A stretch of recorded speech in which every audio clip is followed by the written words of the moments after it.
Imagine somebody driving 13 miles for $4. That's inhumane. The only thing that Uber has is the software, but everything else is invested by the driver. The car is owned by the driver, the insurance is paid by the driver. We don't have any lobbyists, but we have a faith and a faith in you. The Minneapolis City Council held a meeting on a pivotal new resolution which would be life-changing for rideshare drivers. The goal of this proposed ordinance is to expand driver protections, including a minimum wage equivalent, to increase income and economic stability for the entire TNC driver workforce. The legislation comes after Uber and Lyft put up a tough fight earlier this year against a rideshare bill that guaranteed a minimum wage for drivers. However, once Uber and Lyft heard about these labor protections, they threatened to leave and seize operations within the entire state. And now, with this new legislation, both companies again are threatening to leave Minneapolis. Here's what the drivers had to say. What does this bill do? It's about fairness. Uber and Lyft decide to pay drivers different wages.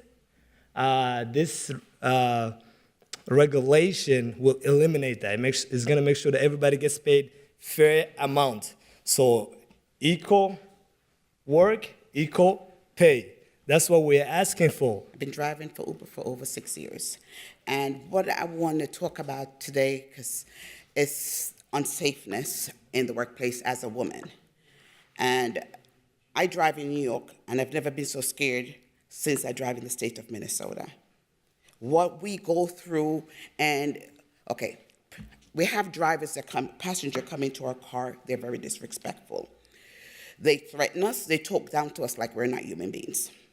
And when we respond to them, they'll go and say, we drunk, we harass them, and then Uber don't listen to us. Because as a person, we don't be a person to Uber. We're just, I don't know what Uber take us for. They don't treat us the way they are. They should treat us. And there's the gift cards is one thing. And they have the pin drop location where you just drop a pin and you could go to a location. I don't know if you understand what I mean. And when you go to that location, sometimes you're in the middle of nowhere. I get scared most of the time and turn around and cancel these trips. When I cancel these trips, I'm getting penalized. I get penalized by Uber for canceling these trips. If you feel unsafe, aren't you supposed to cancel these trips? So what I want to ask the council today, the pay is very bad. We're not making what we're supposed to do. We're not treated fairly as a big corporation. And when we start all this coming here, we went Uber, we gave them face to give us an audience. They didn't give it to us. Drivers got beaten up. I know drivers got beaten up. Drivers is hurt. And some of them cannot work again with no compensation.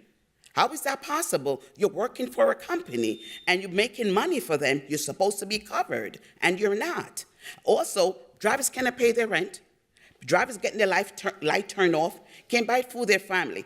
Why are we supposed to live off the city, working 12 hours, 7 days a week to pay our rent and pay our bill when we're working hard? We're hard workers, and we need the city to help us to address this and pass this bill on our behalf. Today, my name is Ahmed. I'm an Uber driver. I make 3,000 rides in 2 years with Uber. So I'm here to support the bill in front of you. So the reason I'm here, see that's fair. If it's that unfair to you, that's why I'm here today. It's 13 miles and 20 minutes driving. It doesn't include the mile you going to pick up that customer. And I get paid for $4.94. So we are hard workers, and we work 12 hours a day for 7 days. I don't have a time for my kids to take them out. So I know the reason you are here. You can't fight with big corporate. They're ruling us. But what I know, I'm in faith with you. No one is above the law.